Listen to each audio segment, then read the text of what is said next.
Olá, eu queria compartilhar com você hoje a respeito de uma posição que Jesus Cristo tem. A Bíblia fala que Jesus, ele é sumo sacerdote. Ele foi feito por Deus sumo sacerdote. O que é um sacerdote? Pois bem, no Israel antigo, Deus instituiu o sacerdócio. Eram homens específicos de uma tribo, a tribo de Arão, que deu origem aos levitas, e só estes homens, estes sacerdotes ordenados, é que poderiam exercer o sacerdócio. O sacerdócio é quando você leva alguma coisa dos homens perante Deus. Eu vou ler um texto na Bíblia que diz o seguinte, lá em Hebreus capítulo 5, verso 1, porque todo sumo sacerdote, tomado dentre os homens, é constituído a favor dos homens nas coisas concernentes a Deus, para que ofereça dons e sacrifícios pelos pecados. Então o sacerdote, ele é alguém que vai perante Deus com as demandas dos homens. Não é o contrário. O contrário é o profeta. O profeta vai aos homens levando a voz de Deus. Mas o sacerdote, ele leva as demandas dos homens perante Deus. E o sumo sacerdote, ele tinha essa grande responsabilidade de representar a comunidade, de representar o povo de Israel perante Deus. Tinha um dia que era um dia muito tenso em Israel, que era o dia do perdão nacional, que até hoje a comunidade judia comemora, celebra, que é o dia do Yom Kippur. Naquela ocasião, o sacerdote ele entrava no tabernáculo, no Santo dos Santos, para levar um sacrifício em primeiro lugar pelos seus pecados e pela sua família. Ele saía daquele local, trazia um novo sacrifício, agora pelos pecados do povo. E se aquele sacerdote ele fizesse conforme a prescrição, se ele obedecesse os detalhes do sacrifício, do ritual, da celebração e levasse aquele sangue lá dentro do Santo dos Santos, do tabernáculo ou do templo futuramente, os seus pecados eram perdoados. Ele saía, levava um outro sacrifício pelos pecados da nação. Se aquele sacrifício estivesse correto e Deus recebesse, significava que toda a nação teria um ano de paz, de prosperidade, de plantações que dariam seus frutos, onde os inimigos não os atormentariam. Mas se o sacerdote não fizesse como prescrevia a lei, aquele ano ia ser um ano difícil para a comunidade de Israel. Mas o que eu chamo a atenção aqui é que o sumo sacerdote representava toda uma nação. A Bíblia diz que Jesus foi feito sumo sacerdote. O sacerdócio araônico, ele morria. Aqueles homens, eles estavam, eles eram passíveis de morrer e não existia o sacerdócio, precisava de reposição. E pode ser que tinha um bom sacerdote que fazia boas coisas e ele fazia o sacrifício correto. O que estava em jogo não era a reputação daquele sacerdote, mas sim se ele fazia a coisa certa. Mas podia ser que ele morresse e via um filho dele que fazia a coisa errada, e quem ia sofrer essa consequência? O povo. Dentre o povo de Israel, garanto para vocês que nem todos, nem toda a totalidade do povo de Israel eram pessoas voltadas para Deus, com um espírito voluntário. Não, tinha gente boa, tinha gente ruim, tinha sangue bom, sangue ruim. Independente de quem estivesse lá no povo, o sacerdote, se ele fizesse uma boa oferta, se ele fizesse de acordo com a prescrição, aquela pessoa lá do povo que não tinha lá muita afinidade com Deus, ela seria abençoada por um ano. Mas no povo também tinha aquelas pessoas que tinham o coração quebrantado, voltado para Deus. Se o sacerdote fosse lá e não oferecesse corretamente o sacrifício, esse homem ou essa mulher que eram devotos, que eles tinham o coração quebrantado, eles não seriam abençoados. Percebe? O sacerdote, ele representava toda uma nação. A vida, aquele ano da nação, estava nas mãos de uma pessoa, do sumo sacerdote. Lembra da história de Davi e Golias? Pois bem, os filisteus estavam lá prontos para a batalha, do outro lado estava Israel, e levantou-se um soldado, um gigante literalmente falando, dentre os filisteus, e fez um desafio. Se alguém vier aí e me derrotar, eu estou aqui representando os filisteus, e aquele que vier contra mim vai representar Israel. Aquele que vencer vai subjugar a nação oposta. Se Golias vencesse, o valente de Israel, Israel ia se subordinar aos filisteus. Mas se Golias perdesse, os filisteus iam se subordinar aos israelitas. O que aconteceu? Ninguém se oferecia, 40 dias, aquele brutamontes desafiando todo mundo, aparece Davi, e Davi se oferece como um representante de Israel. Quando Davi vai na direção de Golias, não estava indo um pastorzinho chamado Davi, estava indo a nação de Israel, ele estava representando a nação. O que acontecesse ali ia ter consequências para todo um povo, para toda uma nação.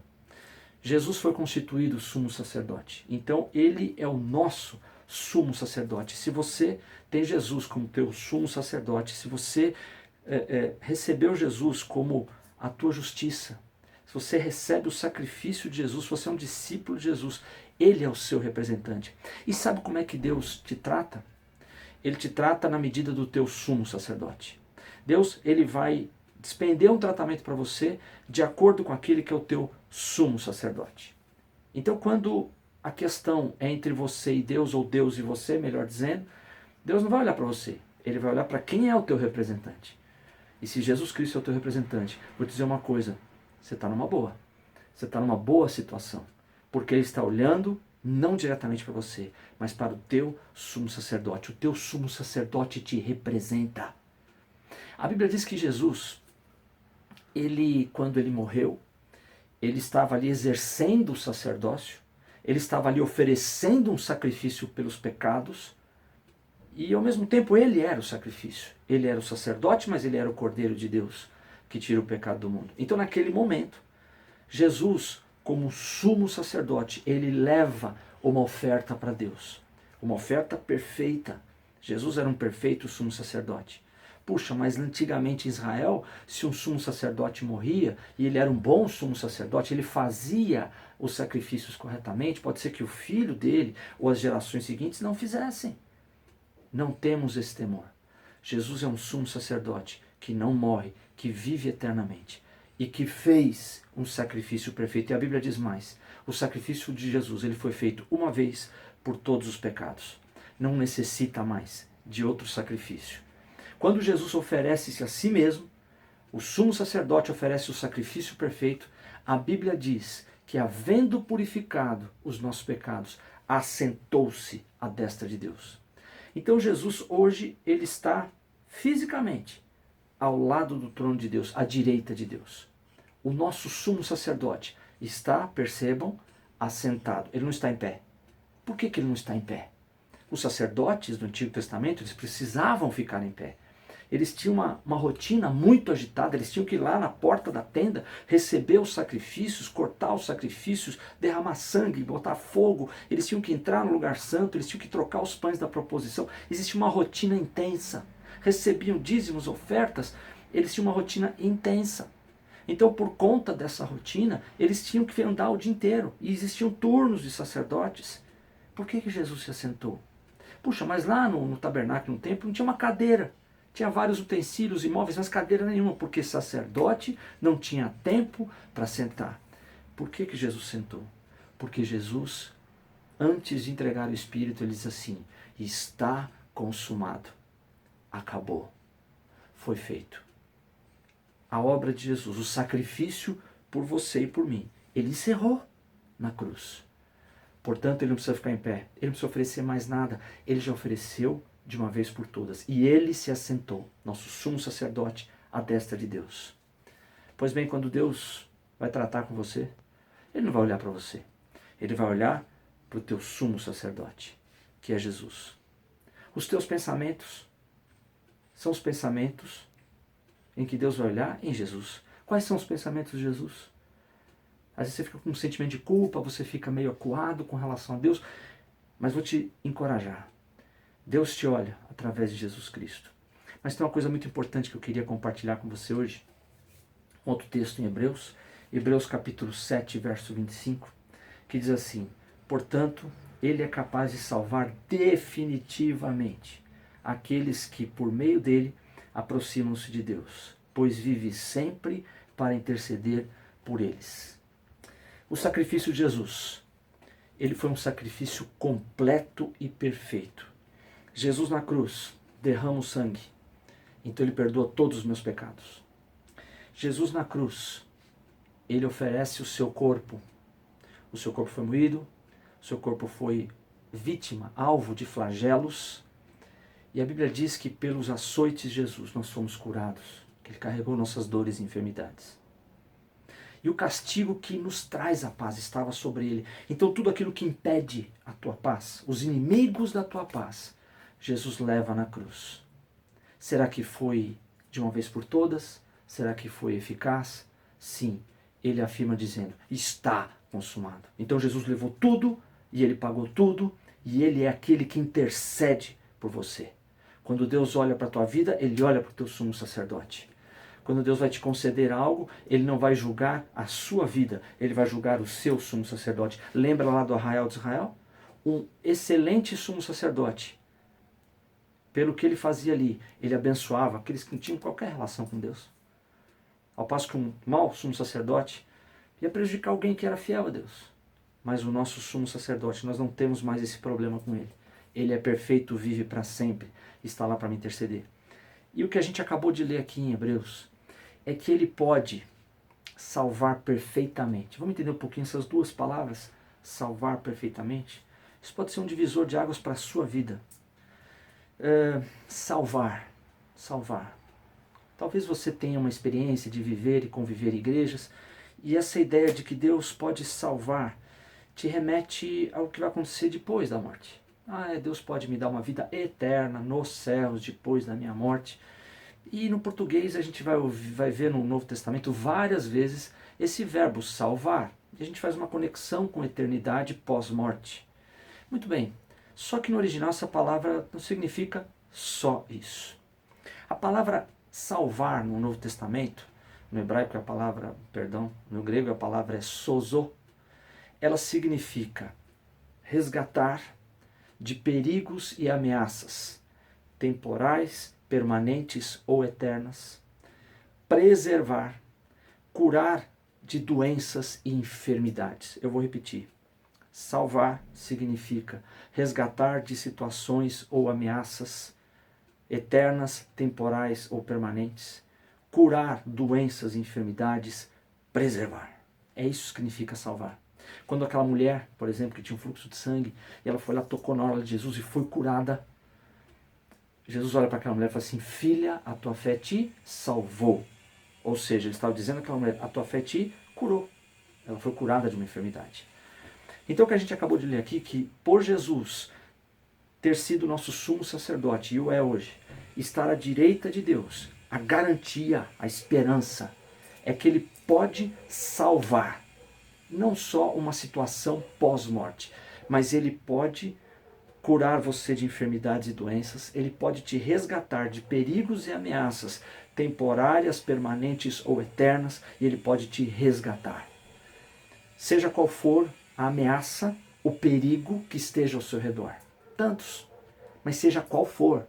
A palavra sozo ou salvar, ela não tem uma exceção ou restrições. Seja qual for o problema, o sofrimento que te aflige, que te cativa agora ou que te ameaça. Por exemplo, uma pandemia, como hoje aqui vivemos no nosso mundo, março de 2020, o coronavírus. Ele pode te resgatar. Puxa, mas e se eu pegar esse vírus? Escuta, o que diz é que ele pode te resgatar do efeito de um vírus. Ele pode te resgatar de situações temporais, eternas, permanentes. Ele pode curar enfermidades e doenças, seja qual for a doença, porque ele levou todas na cruz, de A a Z, e ele pode te preservar. As armas estão aí preparadas, mas não prosperam. Isaías 54, 17. Vou mais adiante. Ele pode salvar perfeitamente, completamente. Uma palavrinha importante aqui, esse completamente ou inteiramente no grego, panteles. O que significa isso? Pan, você já está ouvindo talvez nesse momento no Brasil, março de 2020, pandemia. Pan-americano. Pan significa todo, completo. Panteles, teles, significa término, fim. Jesus ele pode salvar, te resgatar de perigos e ameaças, temporais, permanentes ou eternas. Jesus pode te curar de doenças e enfermidades. Jesus pode te resgatar completamente, ou seja, de uma forma completa até o fim. Ele pode te salvar de todas as perspectivas, de todos os ângulos, de todas as maneiras. Mas peraí, você não sabe o que eu estou passando, você não sabe o mal que eu estou vivendo, qual é que é o meu diagnóstico, você não sabe o que eu tenho sofrido durante anos. Eu não sei, mas Jesus sabe. Porque de todas as perspectivas, inteiramente, até o fim, Ele pode te salvar. Então eu quero te deixar um desafio hoje aqui. Que no lugar de você olhar ao seu redor, os gigantes que se apresentam, ou Golias, como eu mencionei aqui, eu vou te desafiar a você olhar para o teu sumo sacerdote. Sabe onde ele está? À destra de Deus. Não está puxando os cabelos, ele não está surpreso com o que está acontecendo na sua vida hoje ou no mundo hoje. Ele está lá sentado. Olha para o teu sumo sacerdote, porque você vai ser tratado, você vai ser preservado, resgatado, curado. Não pelo seu mérito, quem você é, o que você exerce, como você é como cidadão. O teu sumo sacerdote te representou lá. E se você é servo de Jesus Cristo, ele pode te salvar. Ele pode te resgatar, preservar e curar de qualquer maneira, de todos os ângulos, de todas as perspectivas, até as últimas consequências, até ao fim. Olha para Jesus, o teu representante perante Deus. Ele é o sumo sacerdote que levou todos os seus pecados, dores e enfermidades e os inimigos da sua paz. E vou te dizer uma coisa, tem uma outra mensagem que eu te aconselho a ouvir também, que fala sobre precursor, o marujo valente. Jesus, ele entrou na presença de Deus, te representando. Que Deus te abençoe e te encoraje e que a bênção do Senhor seja sobre a tua casa. Eu vou orar por você.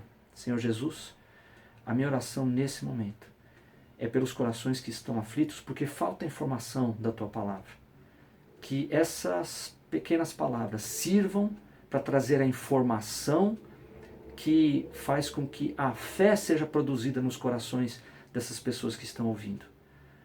Em nome de Jesus, que o olhar delas agora, aproveitando até que estão de olhos fechados, se volte para um lugar de trono, para uma sala de trono, onde o Senhor está sentado à destra de Deus. Senhor, o Senhor é o nosso representante. O Senhor sabe o que a gente passa aqui, porque o Senhor passou por tudo aqui. E eu te agradeço, Senhor Jesus, porque o teu sacrifício foi perfeito. Senhor, traga paz aos corações de quem está ouvindo isso agora. E que a luz da tua palavra espante as trevas. E que o desespero dê lugar à confiança.